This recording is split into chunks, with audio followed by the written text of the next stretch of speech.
प्रिय छात्रों, आज का जो हमारा सबसे लास्ट टॉपिक है क्रोमियम हेक्सा कार्बोनिल।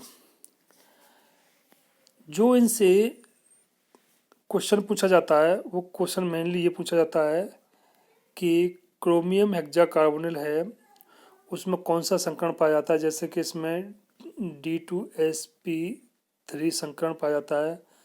D2sp3 जो संकरण पाया जाता है उसमें किस प्रकार से जो कार्बोनिल समूह हैं सिग्मा बंध के द्वारा, किस प्रकार से पाई बंध के द्वारा डी कक्षक के साथ जुड़ती हैं या एस कक्षक के साथ जुड़ती हैं या पी कक्षक के साथ जुड़ती हैं।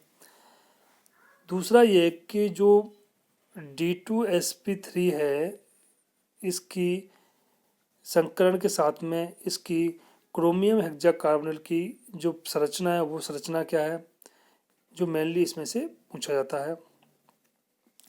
इसमें कुछ विधि दे रखी है बनाने की कि क्रोमियम हेक्सा कार्बोनिल को किस प्रकार बनाया जाता है, क्रोमियम हेक्सा कार्बोनिल की किसकी उपस्थिति में अभिक्रिया कराई जाती है, इसकी क्रोमियम जो CrCl3 की अभिक्रिया है कार्बन मोनोऑक्साइड के साथ लिथियम एल्युमिनियम हाइड्राइड की उपस्थिति में कराने पर क्रोमियम हेक्सा कार्बोनिल प्राप्त होता है। ये एक रंगहीन ठोस होता है जिसका उत्पादन 150 डिग्री सेंटीग्रेड पर होता है और यह वायु, ठंडे जलीय क्षारों, एसिडों के प्रति अक्रिय होती है। कुछ इसकी क्रोमियम हेक्सा कार्बोनिल की जो रासायनिक अभिक्रिया है वो इसमें मैंने दे रखी हैं। जैसे कि इसकी जो पहली अभिक्रिया है फ्लोरीन के साथ अभिक्रिया है। क्रोमियम हेक्सा कार्बोनिल फ्लोरीन के साथ अभिक्रिया करता है और उसमें कार्बन मोनोऑक्साइड निकल जाता है। दूसरी अभिक्रिया इसमें सोडियम के द्वारा अपचयन। क्रोमियम हेक्सा कार्बोनिल सोडियम के साथ द्रव या लिक्विड अमोनिया की उपस्थिति में इसका जो अपचयन किया जाता है और उसमें इसमें भी कार्बन मोनोऑक्साइड निकल जाता है। तीसरी जो इसकी अभिक्रिया है पिरीडिन के साथ में, ये अभिक्रिया मेनली पूछी भी जाती है और जो पिरीडिन के साथ में क्रोमियम हेक्सा कार्बोनिल की जो अभिक्रिया है उसमें उपस्थित जो 6 कार्बोनिल समूह हैं उसमें से 3 पिरीडिन अणुओं के द्वारा निम्नलिखित अभिक्रिया में प्रतिस्थापन हो जाता है।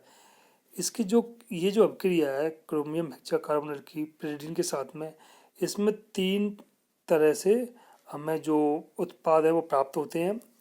जैसे कि पहला वाला उत्पाद है इसमें 2 कार्बोनिल समूहों का प्रतिस्थापन उसके द्वारा होता है, किसके द्वारा, पिरीडिन के द्वारा होता है। तो ये जो उत्पाद प्राप्त होता है वो हमें पीला भूरा ठोस पदार्थ प्राप्त होता है।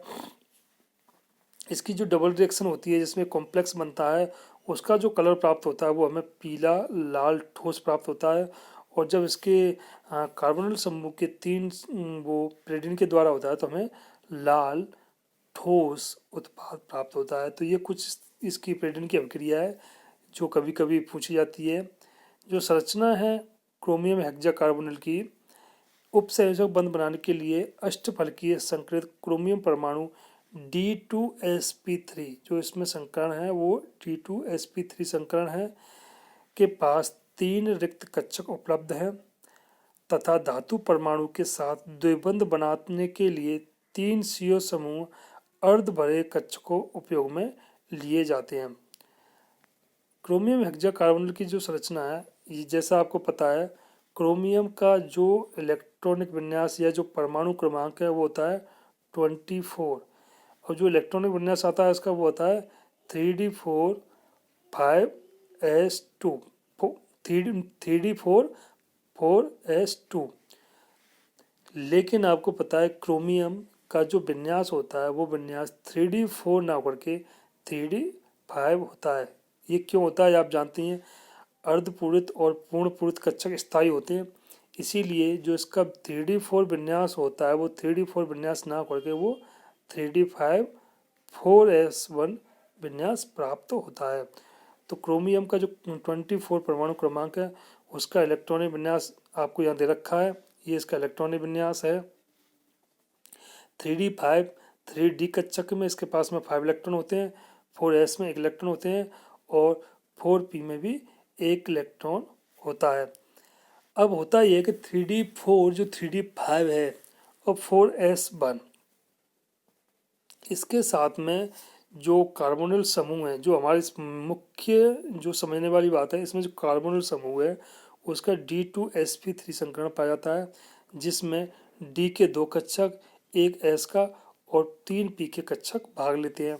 3 कार्बोनिल समूह हैं वह सीमा बंध के द्वारा, और 3 कार्बोनिल समूह हैं वो पाई बंध के द्वारा बंध बनाते हैं, और इसकी जो संरचना होती है वह संरचना D2sp3 संकरण के कारण इसकी जो संरचना है वह अष्टफलकीय संरचना प्राप्त होती है।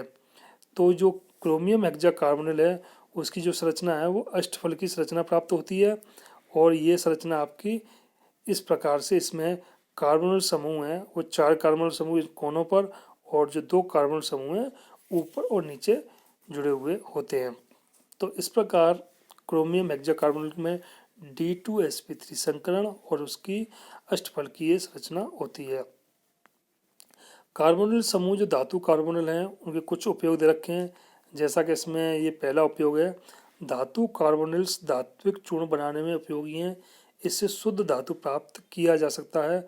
मॉन्ड की विधि द्वारा निकेल अशुद्ध निकेल धातु को 80 डिग्री सेंटीग्रेड पर गर्म करके CO गैस प्रभावित की जाती है। इससे बाष्पशील एन निकेल टेट्रा कार्बोनिल प्राप्त होता है। एक टावर में निकेल के दोनों दानों को 200 डिग्री सेंटीग्रेड पर गर्म किया जाता है। इन पर से निकेल टेट्रा कार्बोनिल को प्रभावित करते हैं। शुद्ध निकेल धातु टावर में इन दोनों पर जमा हो जाती है, अतः कार्बन के उपयोग द्वारा शुद्ध निकेल धातु प्राप्त होती है। तो उस निकेल धातु को प्राप्त करने के लिए इसका कार्बोनिल का उपयोग किया जाता है। दूसरा, इससे धातु के दर्पण और निकेल तथा क्रोमियम की प्लेट्स भी बनाई जाती हैं। जो क्रोमियम हेक्साकार्बोनिल है उसका उपयोग किस में किया जाता है, निकेल क्रोमियम की जो प्लेट्स बनाई जाती है उसमें भी इसका उपयोग किया जाता है। मोटरों के ईंधन में आयरन पेंटाकार्बोनेट मिलाया जाता है, जहां यह अपस्फोटरोधी एंटीनॉक के रूप में कार्य करता है। जो मोटर ईंधन है उनमें जो आयरन पेंटाकार्बोनेट मिलाया जाता है उसमें भी ये एंटीनॉक के रूप में भी इसका उपयोग किया जाता है। अनेक संश्लेषण अभिक्रियाओं में जैसे होमोजेनियस कैटालिसिस के रूप में भी धातु कार्बोनिल का उपयोग किया जाता है। तो इसके काफ़ी धातु कार्बोनिल के उपयोग किए जाते हैं। मेन जो थे, मैंने आपको इसमें ये मुख्य धातु कार्बोनिल उनको बता दिया है, और उसके साथ ही ये चैप्टर हमारा जो यूनिट है वो कंप्लीट हो गई है। तो आप इसमें से जो मेनली चीज़ें हैं वो चीज़ आपको यही ध्यान रखना है इसमें कि क्रोमियम हेक्साकार्बोनिल में D2sp3 संकरण होता है, और जो इसकी संरचना होती है वो अष्टफलकीय संरचना होती है। ये जो आपका पार्ट है ये पेपर में पूछा जाता है, ये आपको बनाना है, बता के आना है। इस तरह से ही बनाने की विधि वो नहीं पूछी जाती है। कुछ इसकी रासायनिक अभिक्रिया कभी कभी पूछी जाती हैं, लेकिन जो मेन पार्ट है इसका वो यह है